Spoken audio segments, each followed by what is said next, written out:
Spacemen are born by Bolling Branham, originally published in Planet Stories, May 1952. Narrated by Tom Trussel. O jewel of the eastern sky, O mother of many things, bring home your sons to safety from the stars to Saturn's rings.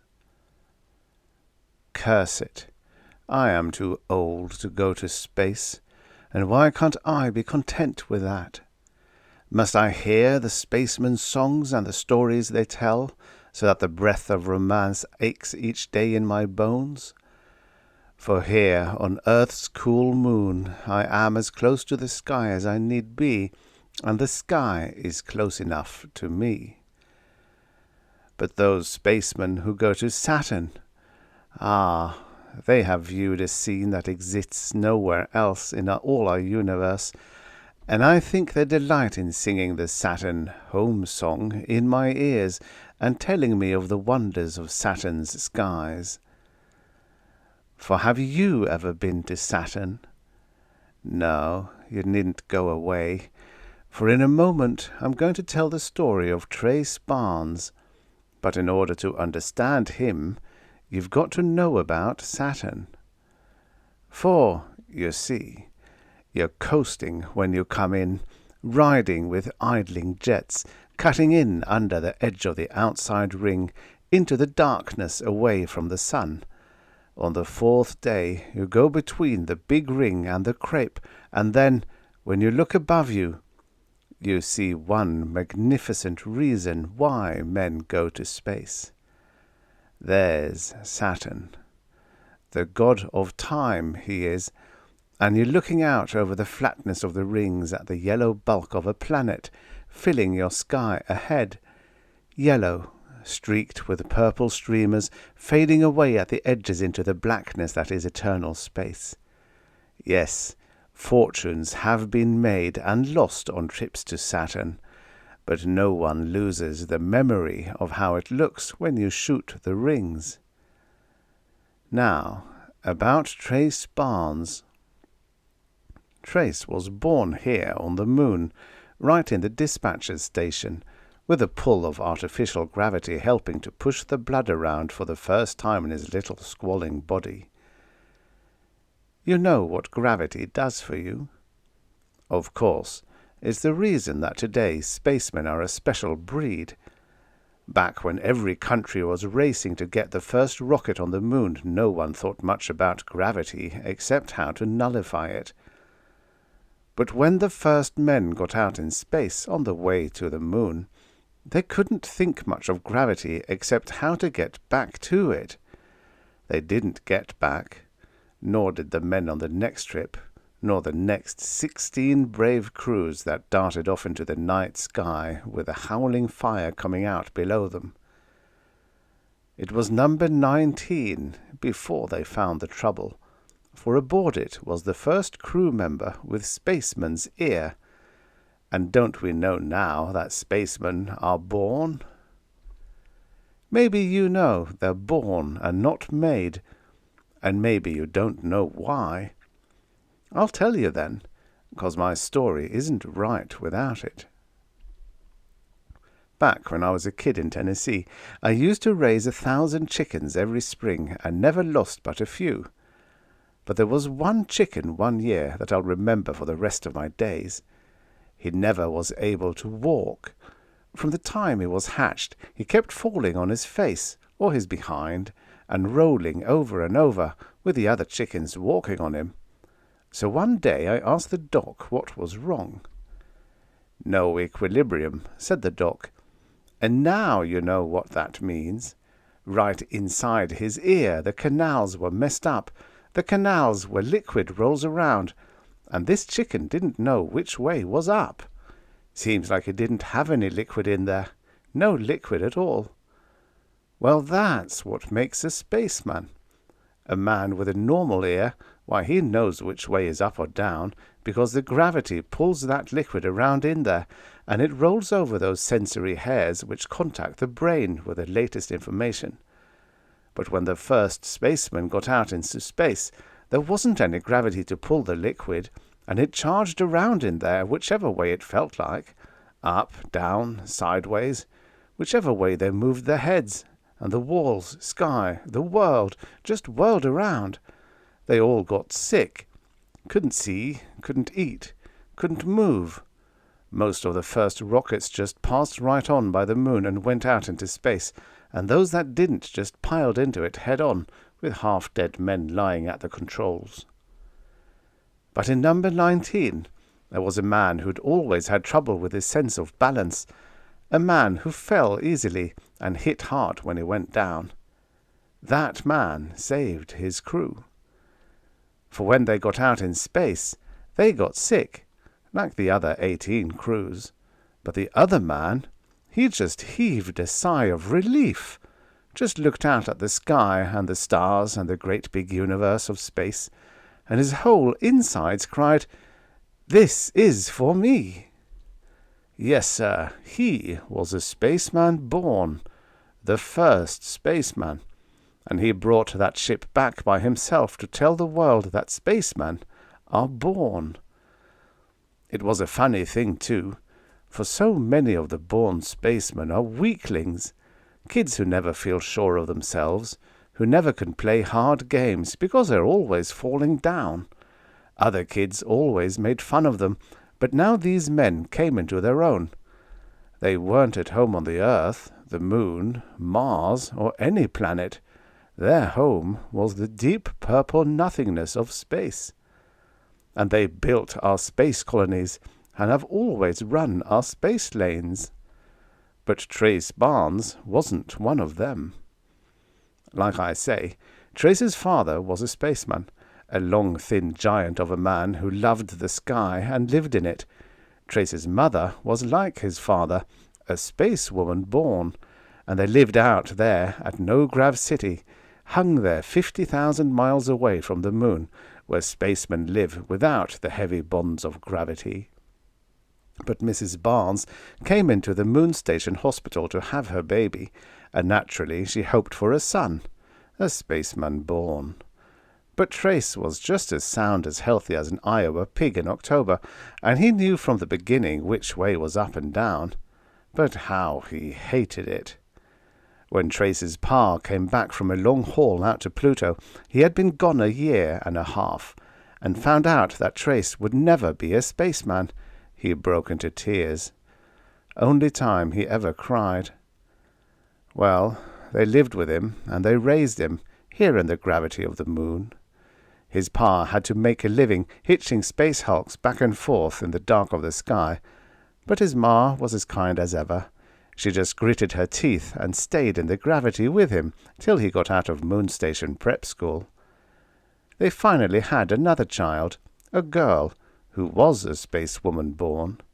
Now she is a woman pilot on a Mercury to Venus run. Oh, how Trace hated himself and the world, and most of all the gravity that bound his feet to the ground. His first wanderings were out there to the spaceport, where the spacemen in their grey uniforms strolled easily about and swaggered before his eyes. There were the mysterious vessels, crouched in their launching racks, their skins shiny with the flow sheen imparted to them by tremendous speeds out in nothing. There were the gatherings of spacemen to talk about the black, black side of Mercury, the pale corona of the sun seen from Neptune, the thousands of square miles of flat green moss on Venus, but mostly they talked of the purple and yellow rings of Saturn, and the deep breath feeling of space. So Trace would go back to his school books and try to understand arithmetic and geography, and his body would always be on time. His physical being would say, "Present," but his mind, his mind, wandered a golden pathway among the glittering worlds of the sky. His little fingers were deft and quick, and by the time he was 10, he had made a dozen space models. There was a model of old number 19, crude, rough, and laughable, with its huge stepped rockets that were dropped away to the rear on the way to the moon.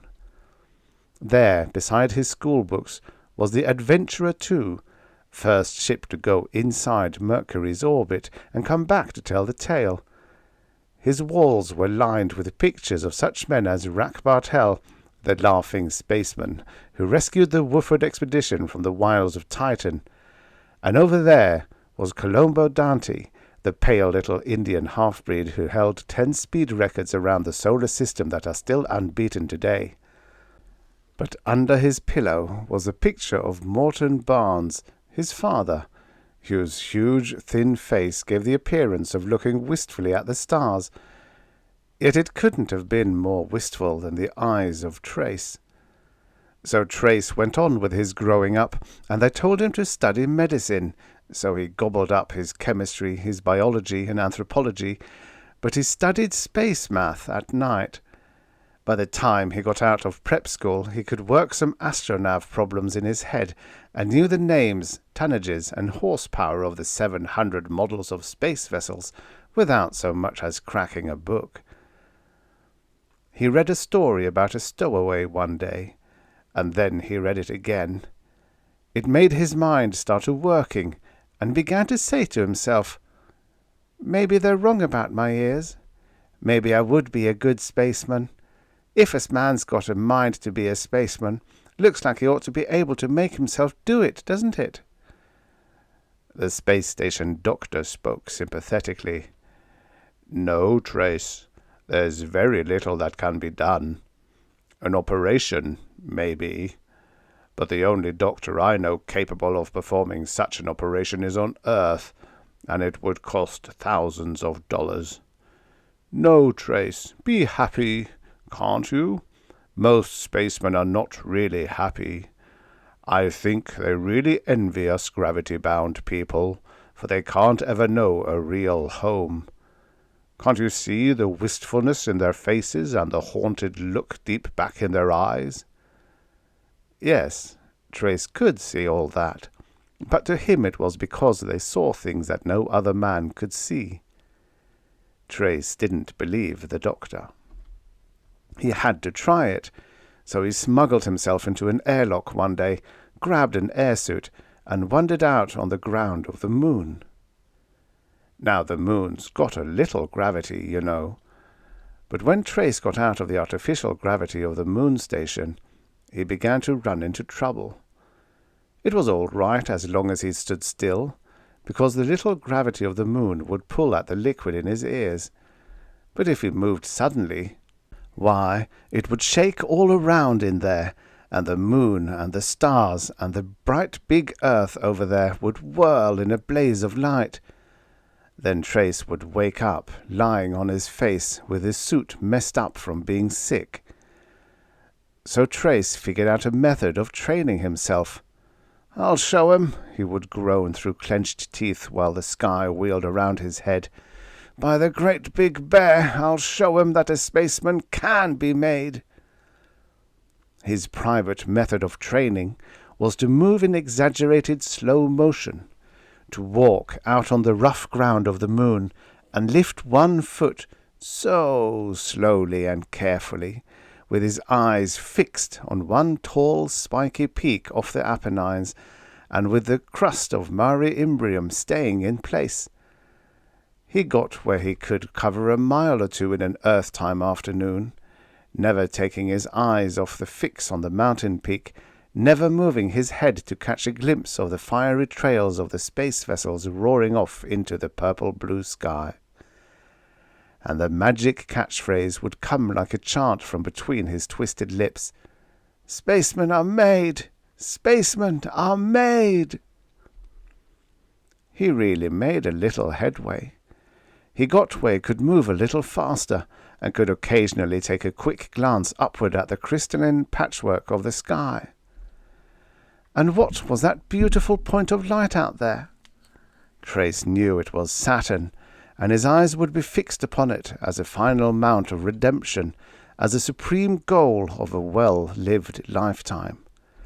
He wheedled his way into the moon station Astrodome, and hungrily gulped in the sight of the ringed planet canted there in the scope viewfinder. It was there. The rings were there.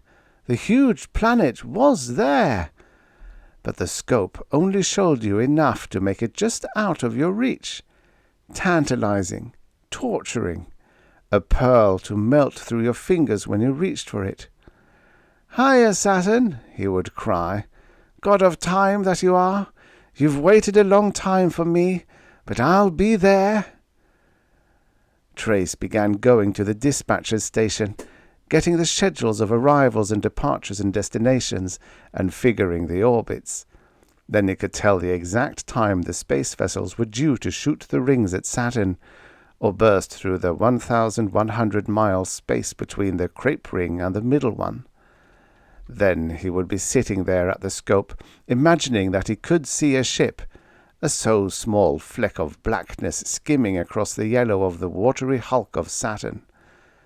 That was the way he saw the blow-up of the Andromeda, carrying a load of fissionable materials, when she burst in a flash of white-hot energy in a collision with some hunks of jet in the middle ring. After he saw that, Trase walked home with something dead inside of him, with his head quiet, his shoulders drooping, his heart sobbing out the Saturn home song as he had heard his father sing it so often. For his father had been master of the Andromeda. Trase was the one who had to tell his mother, and she took it, dry-eyed, for the first few minutes. But then she could stand it no longer, and she flung herself at her tall son, lean and muscular, and sobbed, "I'm glad you can't be a spaceman. I'm glad. It's a dirty life, and your reward is a flashing death in a fire pit."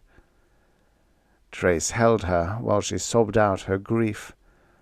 He had to keep swallowing down the lump in his own throat, but he could somehow keep seeing that white-hot burst of flame framed before the god of time, and could imagine that his father's spirit was freed in the space he had loved, out there where he could live on forever, gazing on that magnificent scene. After that, there wasn't any more studying medicine for Trase. He had to go to work. Because of his aptness with figures, he got a job in the dispatcher's office as assistant calculator.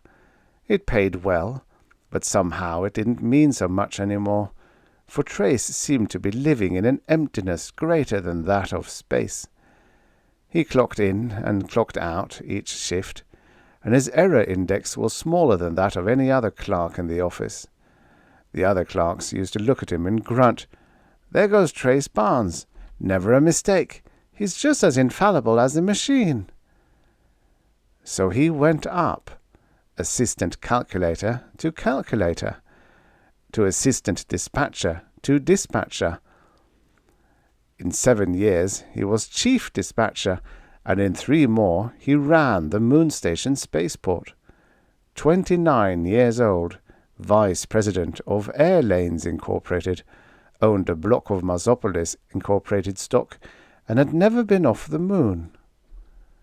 In later years, it kind of quit bothering him, except sometimes when some of his pilots came in to make a report, and they'd seen a flashing meteor on Io, or had screamed through the blue, thin upper atmosphere of Jupiter, and they simply could not hide their feelings in the language of official reports. At times like that, Trase would sometimes slip on the airsuit, go through his old routine out there on the forgotten dust of Mare Imbrium, and mutter his phrase about, "Spacemen are made." But it was just a ritual, just an escape, just a way of breathing an occasional bit of life into an empty dream, and Trase knew it. Where was that feeling of yesterday, that lift in his breast, that catch in his throat, that wild calling from out there among the white stars that made his legs tremble, his heart hammer, and his spirit cry out, "I'll be there"? Where, indeed, had the ghosts gone? Those ghosts that fought so bitterly the mound-bound vision of himself sitting at his desk and never leaving the moon. Trase had just come in from one of those visits one afternoon, when Irina Custer walked into his office unannounced and caught him there in an unlighted office, staring out at the constellations low on the horizon. Now Irina was almost a legend. Her reaction time was the fastest of any pilot employed by Airlanes Incorporated. Her hardness and cynicism in the face of danger, death, and the accepted ideals of life made top storytelling material wherever spacemen gathered. She wouldn't have needed to be beautiful, but on top of it all she was, for a sensuous figure and black hair, with equally coal-black eyes, made her wild beauty as legendary as her deeds. Yet Trase Barnes was known to be twice as cold-blooded as she, an automaton who sent pilots into danger with nothing but money in mind. So Irina eased quietly into Trace's office that afternoon, and there the tough man sat, with his back to the door, staring out the huge lucite port into the jeweled splendor of the clear night sky, seeing the constellations that to Trace were as familiar as the walls of his office. Irina stood quietly behind him for a moment. Then she spoke. "So the VP likes the stars," she breathed slowly, but her voice was not scornful. "The big, moon-bound executive, with ice water in his veins, has got a spark of romance." Trace turned to her slowly, a part of his mind still out there among the stars where strange kings and queens fought for galactic empires. Irina looked at him, at the expression on Trace's face, and then suddenly she could read the whole story written there in plain characters. Right there in his eyes she could see the soul of a spaceman penned up in a moon-bound cage. And suddenly Irina Custer felt sorry for the hardness that was in her spirit, sorry for her bitter, cynical attitude, sorry for the dirty, laughing nicknames he had fashioned among space crews for Vice President Trase Barnes. They looked at each other for a long time. Then Trace got out the thick words slowly. "Well, I'm stuck, Irina," he smiled. "You know the way I feel. The secret's out, and I know you'll tell it." Irina started to talk, but something was lodged in her throat and her mouth felt dry, strangely dry. She walked over to Trace, and her trembling hand reached out and touched the features of his face, and the fierceness of what she felt inside her made her whole body shake. "Yes, I know, Trace," she breathed. "I know." Then suddenly she put her head on his shoulder and cried. Well, that's the way it goes, you know. The two toughest people in spacing ran together, and it was like joining two ribbons of molten steel. It was a love such as the moon station had seldom seen, and the talk ran through the space lines like it had never gone before. It had been bound to happen to Trace, yet all the worlds wept for the two of them, because everyone knew that nothing was worse than for a spaceman or woman to be mated with a ground-bounder. At first, their happiness was untouchably supreme, and Trace walked about in a kind of warm haze, deliciously aware of things he had never before noticed. The pleasant coughing sound of a moondog barking, the tinny clatter of dishes that rang out from the spaceman's mess, all small things which never before had meaning, but which now made him seem like part of the world. Yet it caught up with them, for they both knew that Irina couldn't give up space, and Trace couldn't go to space. Or could he? It got Trace to thinking, hadn't there been something about a doctor or an operation? Maybe now he had the money to pay. He went back to see the space doctor who told him that, and found that he was dead. He asked other doctors, and they told him that it was a bunch of foolishness, that they had never known of a successful operation of that type, that the only thing to remember was the phrase, Spacemen are born, not made. Trase got kind of tired of hearing it, but no doctor would risk his reputation on the operation. So that was that. Trase and Irina talked it over. That is, as much as they could with their throats kind of choked up, and they decided the only thing they could do was to forget each other. Irina could never be happy living in gravity. So she went off to space again, and Trase just sat back at his great carved oaken desk, looked out his lucite port, and pondered. Oh, that Trase was a thinker, and his thinking got faster and faster as the day went by, and sometimes again he began to be seen on an Earth-time afternoon down on the flight line, watching the ships come in and out. It was a place he hadn't frequented in years. By the time Irina got back on her trip from Deimos, his face was hard as the thought that was in his mind. He called Irina to come to his office. She didn't want to, because they had vowed never to speak again, but somehow, from the tone of the note, she had to come. "Okay, VP," she cracked, a frozen, bitter mask of a smile on her lips. "What have I done now?" Trase said, "I'm going to space." Irina's face went white for a minute, but she knew her Trase, and she knew argument was no good. "Where?" she whispered. "Saturn," Trase replied. "Oh no," cried Irina, "not Saturn. It's the worst of them all." "I know it is," Trase said. "That's the reason I want to go."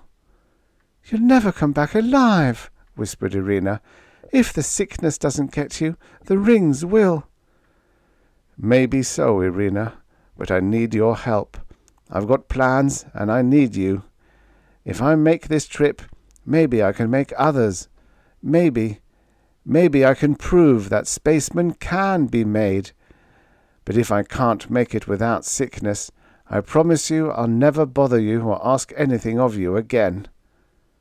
"But what are your plans, Trase?" "Drugs first, Irina. Progressive slackening off, and attempted self-induced hypnotism. Small artificial gravity unity. Enough to create about 1/10 of Earth gravity. I think I can do it, Irina." "But it's all been tried before, Trase, and it's never worked. You know that. It's deeply psychological as well as physical. You can't do it simply by wanting it."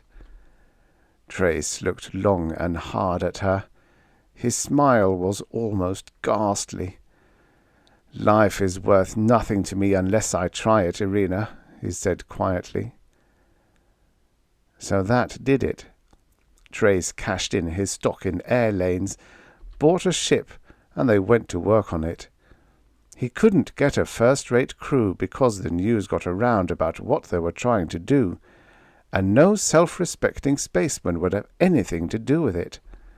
But there were drifters to be had. They blew off in the middle of the 2-week moon night, the polyglot crew grazing the space station dome and setting off 10 degrees off course, with Trase strapped in his bunk and drugged into unconsciousness, and Irina cursing the crew in pure venom they had never heard before. And that, essentially, was the way the trip went. Irina never weakened, and by the time they were 2 months out, she had the crew almost to a state of discipline. Of course, drugs had been tried before. They were the method used to transport non-spaceborne passengers between the Earth and the Moon. Irina fed Trase intravenously.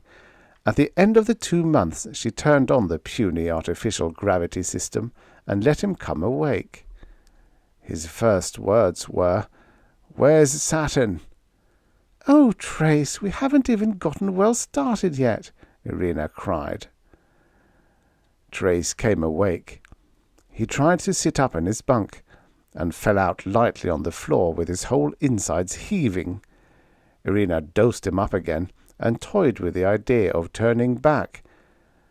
But Trase was in good health, so she decided to go on. At the end of the 3rd month, Trase found that he could lie flat on his back in his bunk with eyes blindfolded and with no movement at all.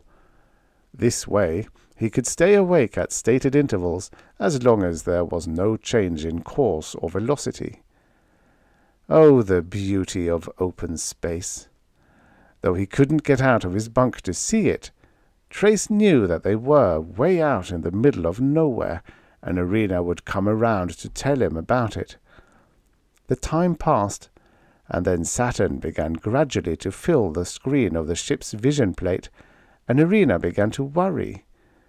For to shoot the rings required plenty of deft acceleration and deceleration, and Irina knew that Trase couldn't stand the maneuvering.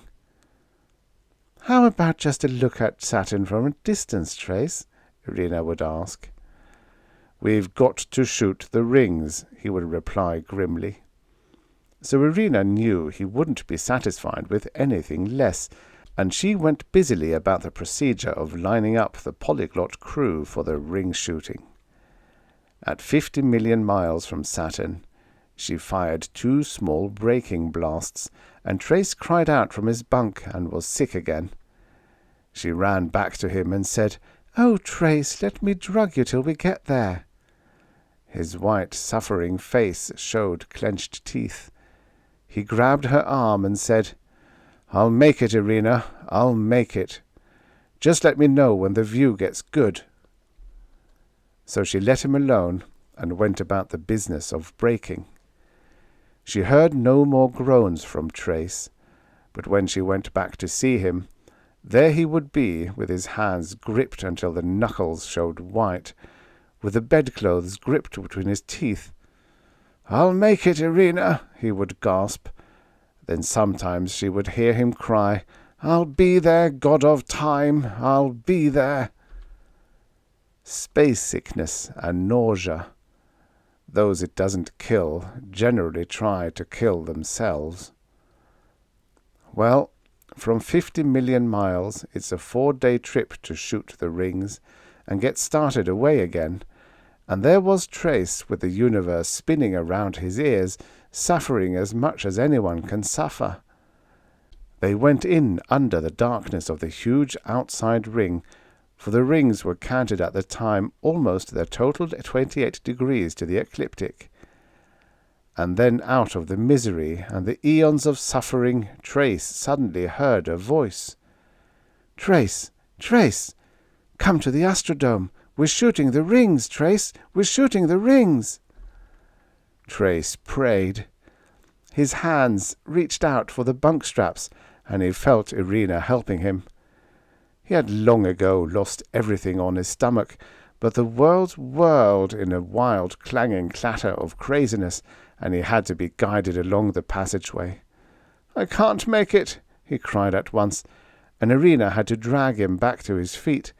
And then he said, "Yes, I can. I'll be there." Well, that was the way Trase made it. His clothes reeking with his sickness, his body wasted away from inaction, his eyes dimmed and glazed over from suffering, his face a mask of thin ferocity from his determination. But he made it. There's Saturn, Trase. He looked out over the burning, brilliant flatness of the crepe ring to the huge yellow hulk of the god of time towering over him. The light and majesty of what he saw swam to his brain out of the fogs of bitterness that had shrouded his soul, and he saw it, one magnificent reason why men go to space. Personal Saturn, unreachable Saturn, yellow, streaked with purple streamers, fading away at the edges into the blackness that is eternal space. From there, at the edge of the crepe ring, it is as though you were standing on a plain of golden dust, staring up into the face of destiny.